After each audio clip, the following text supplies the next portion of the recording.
pimpin doa ya. Baik, Ibu. Baik, terima kasih kepada Nak Nomi sudah memimpin doa pada pagi hari ini. Baik anak-anak, pagi hari ini kita akan belajar bahasa Indonesia. Kemarin kita sudah belajar mengenai buku fiksi dan buku non-fiksi.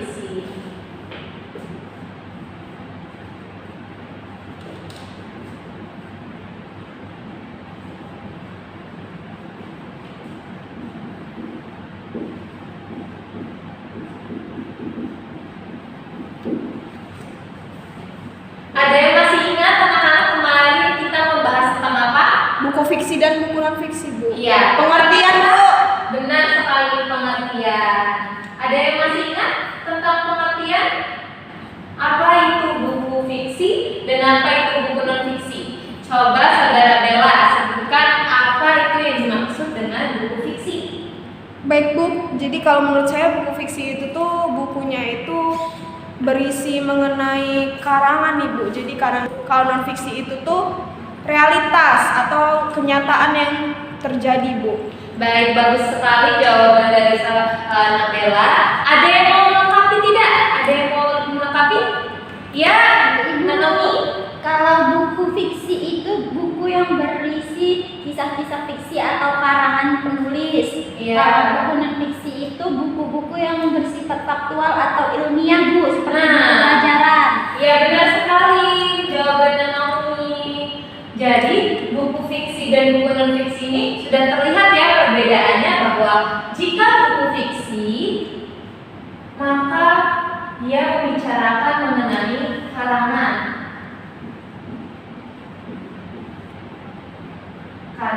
imajinatif. Karangan imajinatif. Nah, biasanya di dalam buku fiksi ini anak-anak, bahasa yang digunakan itu bahasa yang tidak sebenarnya atau menggunakan bahasa kiasan. Makanya dia disebut dengan karangan imajinatif. Kemudian ada non fiksi. Betul apa yang disampaikan oleh Nak Nomi barusan ya, bahwa kalau buku fiksi itu berarti isinya adalah karangan aktual dan ilmiah. Nah, dan ilmiah. Jadi isi di dalam buku non fiksi itu tidak berdasarkan karangan-karangan imajinasi, tapi berdasarkan aktual dan ilmiah. Ada yang bisa menyebutkan tidak masing-masing contoh dari buku fiksi dan contoh dari buku non fiksi? Ayo anak-anak. Saya, Ibu. Iya, Nomi. Kalau buku fiksi itu contohnya buku cerita rakyat. Buku cerita rakyat. Pernah membaca buku cerita rakyat? Pernah, Ibu. Apa judulnya? Malin Bunda. Malin Bunda. Benar, cerita rakyat contohnya.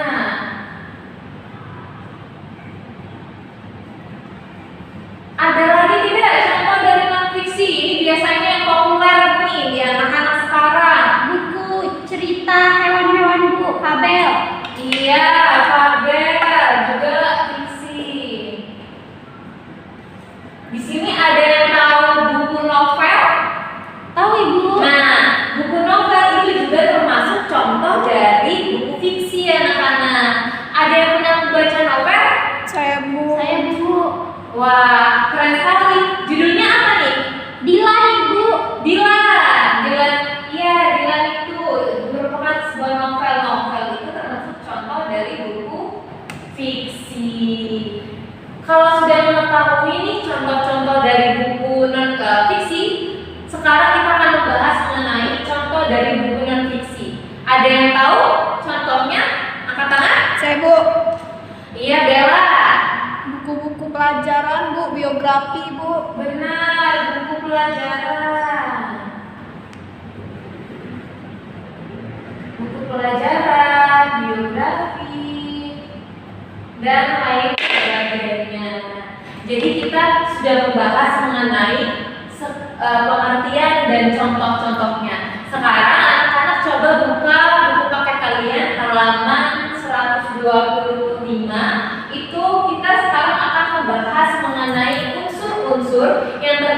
dalam buku fiksi dan unsur-unsur yang terdapat di dalam buku non fiksi.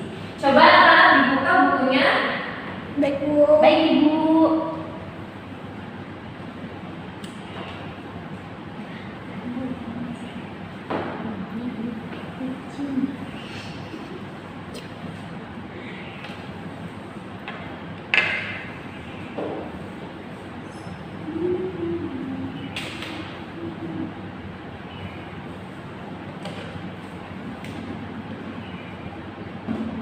Yang pertama dari buku fiksi, unsurnya apa? Coba sebutkan.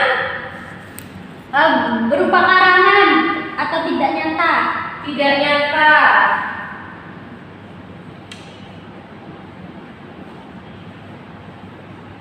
Coba dibuka lagi bukunya, dibuka catatannya. Nomor Saya, Bu. kota, ya, Bella. Bagaimana?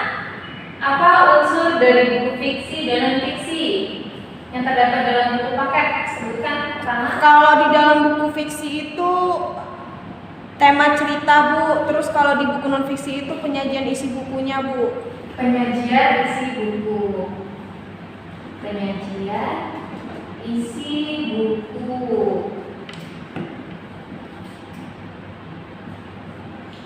Tema cerita.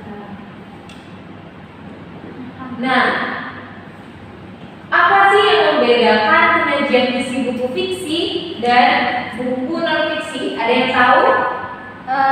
Kalau buku fiksi itu dia berisi teksnya berupa narasi atau cerita Bu. Benar. Kalau buku non fiksi? Kalau buku non fiksi itu lebih ke sistematis Bu. Benar sekali Naomi. Jawabannya tepat sekali bahwa jika kita membicarakan mengenai buku fiksi, maka yang ada di dalam buku fiksi tersebut sebuah karangan.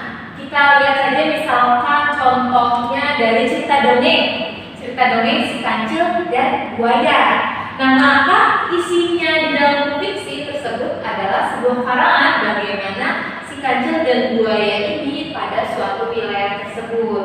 Kalau buku non fiksi itu biasanya sistematika bukunya. Karena buku fiksi ini berdasarkan nyata atau berdasarkan karangan ilmiah, maka sistematika bukunya itu perlu diperhatikan. Agar apa? Mengapa sih sebuah buku non fiksi itu harus memperhatikan sistematika sebuah buku? Agar apa? Ayo, ada yang tahu? Agar terstruktur Bu. Agar terstruktur. Benar. Ada yang mau menambahkan lagi? Karena dia berisi sesuatu ilmiah Bu. Iya.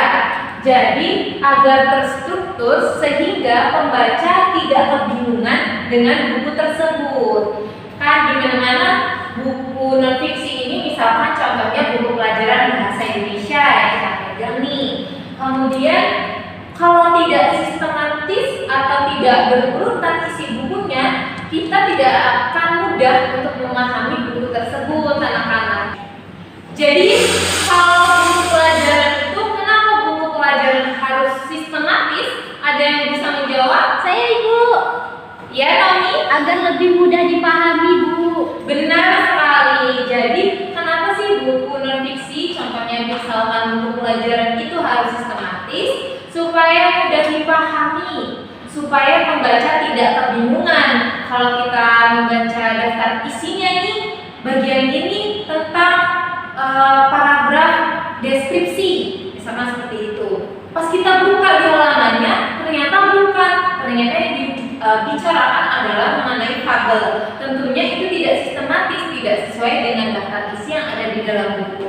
Kalau begitu kan jadi kebingungan ya anak-anak ya. Kita tidak bisa memahami bukunya, nggak sesuai, nggak sistematis. Kemudian unsur yang kedua adalah dalam buku fiksi dan buku non fiksi. Coba dibuka bukunya. Yang kedua ini anak-anak ada unsur umum berupa cover buku. Cover buku.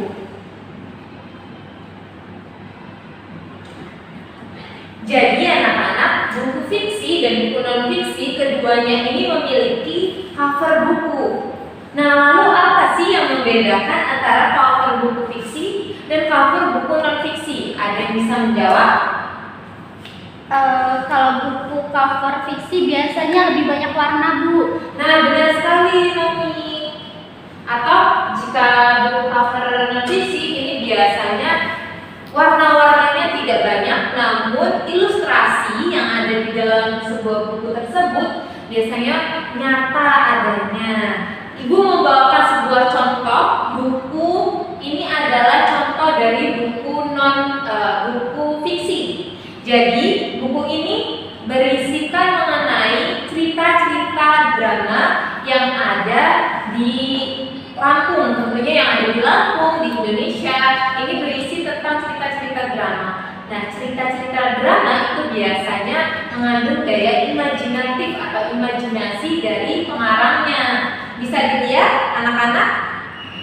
Kalau kalian di rumah ada nih sebuah contoh dari buku fiksi berupa dongeng, berupa cerita rakyat. Nah, kalian bisa menggunakan hal tersebut untuk membandingkan antara buku fiksi dan buku non fiksi di bagian cover bukunya. Pasti sudah pasti berbeda anak-anak. Unsur yang ketiga ini adalah bahasa yang digunakan anak-anak. Lagi-lagi kita membicarakan mengenai bahasa yang digunakan di dalam buku fiksi dan di dalam buku non fiksi. Ada yang tahu tidak bahasa yang digunakan di dalam buku fiksi itu seperti apa ya? Tunjukkan aku. Iya, Kiki. Bahasa buku non fiksi bahasanya formal. Nah, benar sekali. Buku non fiksi itu bahasanya formal atau biasanya dia menggunakan bahasa yang baik. Tidak ada dalam buku non fiksi itu menggunakan bahasa yang sehari-hari.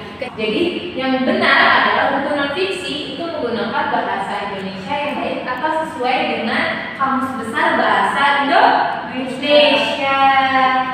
Baik, kalau kita sudah mengenai unsur-unsur buku fiksi, baik anak-anak, dari penjelasan yang sudah Ibu sampaikan, adakah pertanyaan yang ingin diutarakan oleh anak-anak? Cukup, Bu. Cukup? Kalau cukup, sekarang Ibu yang bertanya. Baik, sekarang Ibu ingin bertanya kepada Kiki nih. Apa sih pengertian dari buku fiksi dan contohnya? Buku fiksi adalah buku karangan imajinatif, contohnya novel, Bu. Benar. Sekarang Ibu ingin bertanya kepada Nabela. Ya, Bu. Apa pengertian dari buku non fiksi? Kalau buku non fiksi itu tuh bukunya itu berisi mengenai data-data faktual, Ibu. Contohnya seperti buku biografi, buku pelajaran. Benar sekali Nabela. Nah, itu tadi anak-anak mengenai pengertian dan contoh dari buku fiksi. Baik, kalau cukup Ibu tanya lagi nih. Apa sih yang membedakan antara cover buku di buku fiksi dan cover buku di buku non fiksi? Nah, Nomi. Di buku fiksi itu biasanya lebih menarik, Bu, karena warnanya lebih banyak. Kalau di buku non fiksi itu dia ilustrasinya menggambarkan isi buku tersebut. Baik, 100 buat Nomi, pintar sekali. Jadi itu ya anak-anak mengenai materi kita pada siang hari ini. Baik, waktu sudah menunjukkan pukul 11.20. Itu artinya pelajaran bahasa Indonesia sudah akan berakhir. Baik, sudah tidak ada yang ditanyakan lagi anak-anak mengenai materi pada pagi hari ini? Cukup. Kalau begitu, materi dicukupkan sampai di sini. Kita bertemu lagi di minggu yang akan datang. Terima kasih anak-anak yang sudah menyimak dengan baik pelajaran pada pagi hari ini. Semoga pelajaran kita yang kita pelajari dapat bermanfaat di kemudian hari. Jangan lupa ini dicatat dan dipelajari di rumah ya anak-anak. Untuk pertemuan minggu depan kita akan mempelajari mengenai bagaimana langkah-langkah kita membuat pemetaan pikiran yang sesuai dengan buku paket kita. Ibu akhiri, wabillahi taufiq wal hidayah. Wassalamualaikum warahmatullahi wabarakatuh.